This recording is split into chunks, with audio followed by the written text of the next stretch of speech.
Everyone told Marcus Webb he had put his tent in the worst possible spot in the entire city. The park ranger told him. The shelter coordinator told him. Even the other men who had been sleeping rough for years longer than Marcus told him, shaking their heads as they walked away. "You don't pitch there," they said. "That's not how this works." The unwritten rules of surviving on the street are written in the bones of people who learned them the hard way, and every single one of those rules said Marcus had made a catastrophic mistake. Within 6 months, those same people would be asking him how he had done it.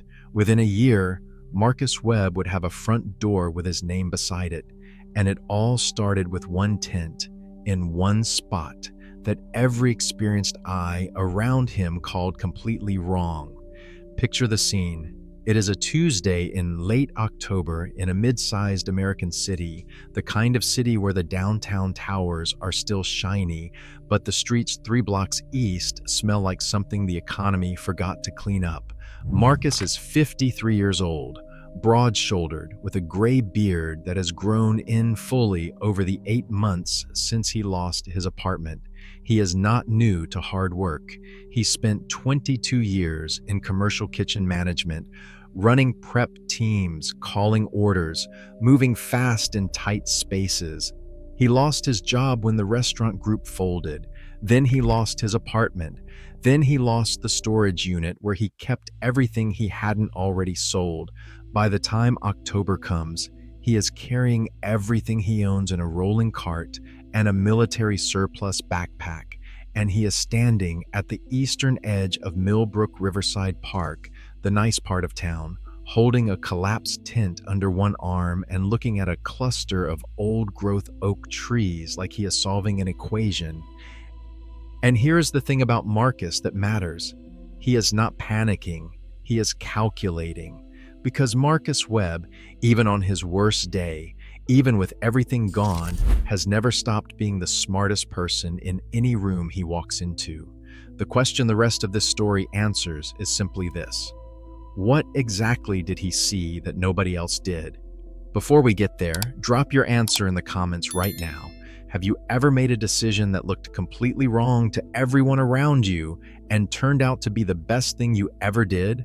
I want to hear it, because what you are about to discover about Marcus is going to change how you see instinct, strategy, and survival forever. Now let's talk about the system Marcus was supposed to be trusting instead, because here is where it gets important. In the weeks before he found that spot in Riverside Park, Marcus had been doing exactly what everyone tells people in his situation to do. He had been following the rules. He had a cot at the East Side Men's Shelter 3 nights a week, the maximum consecutive nights they allowed before you had to rotate out. On the nights he couldn't get a cot, he slept in the officially sanctioned encampment on the Delaney Industrial Strip, where the city had designated a patch of cracked asphalt as the acceptable place for human beings to weather the night. The Delaney Strip had 87 tents on a good night. There was one portable toilet servicing all of them. There were no trees. There was no windbreak. The nearest food resource was a church van that came Tuesdays and Thursdays if the volunteers showed up, which they did about 60% of the time. The asphalt held cold like a sponge holds water.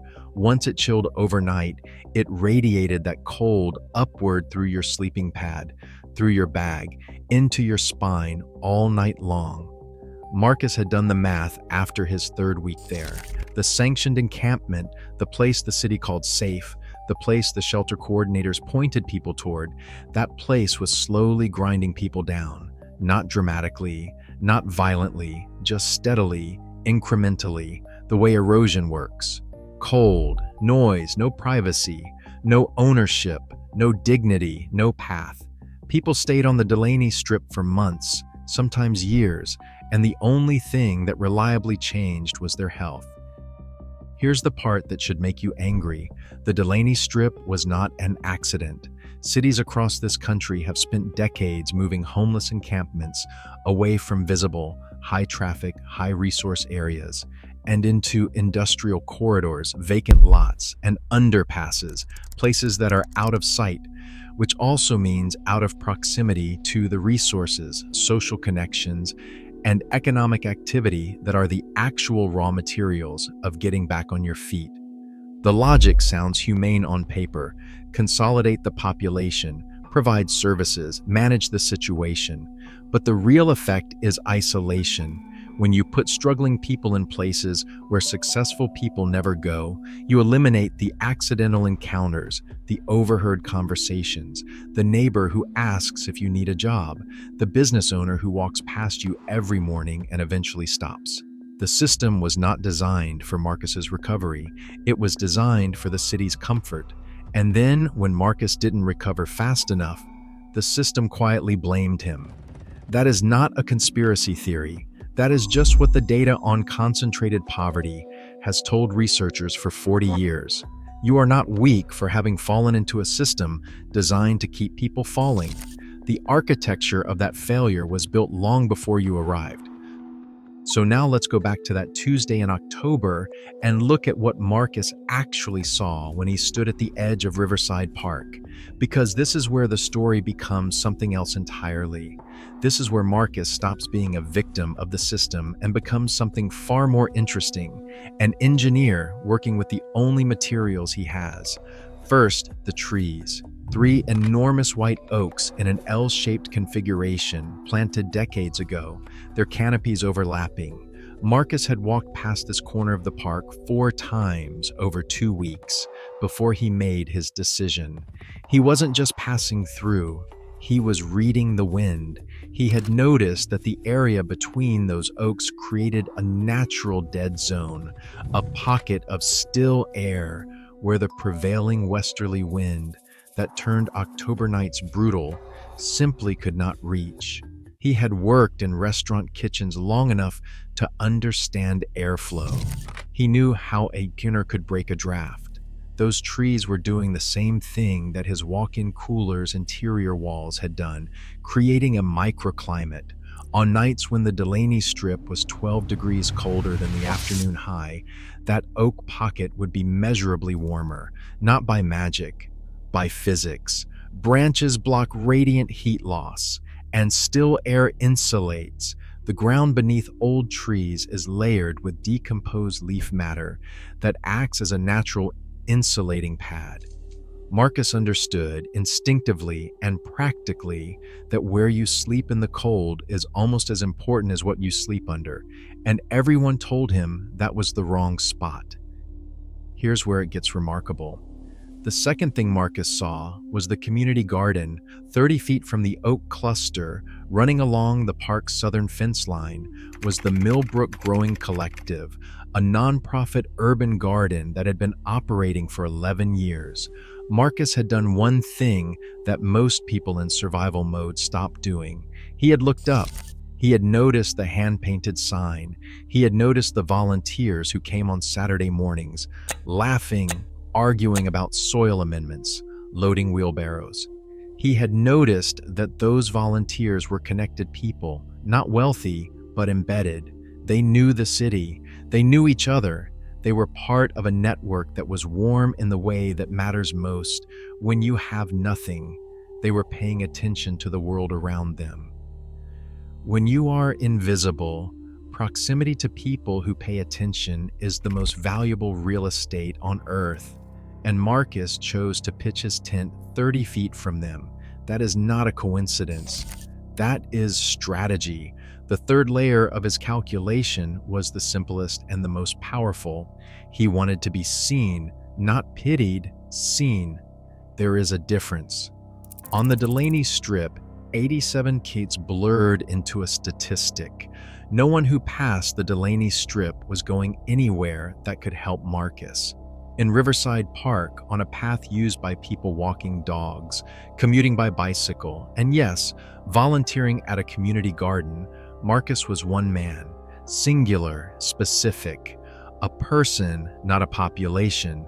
He had learned this in kitchens too, that the chef who treats the prep team as a single amorphous unit never gets the best work out of anyone, while the chef who knows every name and every story gets loyalty that money cannot buy. Visibility with specificity is social leverage. Marcus was betting on it. Within 4 days of pitching in Riverside Park, a woman named Diane Chin, co-director of the Millbrook Growing Collective, walked over and said hello, not to move him, not to call anyone, just to say hello, because Diane was exactly the kind of person who said hello. She asked his name. He told her. She asked if he was hungry. He said yes. She came back with a paper bag and a cup of coffee. The next Saturday, she asked if he wanted to help with the winter bed preparation, turning soil and laying mulch. Marcus said yes, and he worked for 3 hours without being asked twice, without cutting corners, without watching the clock. Diane noticed. The Saturday after that, she asked again. Within 6 weeks, Marcus was the most reliable volunteer the collective had. Within 3 months, Diane had connected him with a city workforce program where she sat on the advisory board. Within 5 months, Marcus had a transitional housing placement. Within 11 months, that front door. Now, why does any of this matter for you? Because the lesson inside Marcus's story is not about tents. It's about how we've been taught to think about proximity, resources, and survival in a way that almost always points us away from the exact things we need. We have been trained to follow designated paths, the approved shelter, the official encampment, the form, the wait list, the case manager, the system, and sometimes those things help.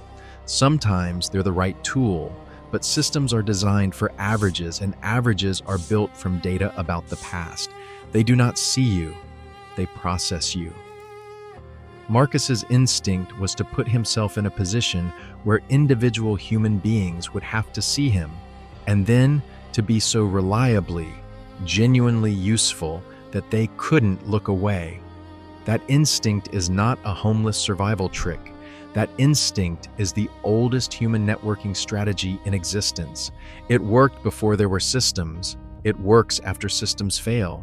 And the modern world has spent 60 years building institutions that subtly discourage it by telling people in crisis to go to the designated place, fill out the designated form, and wait in the designated line.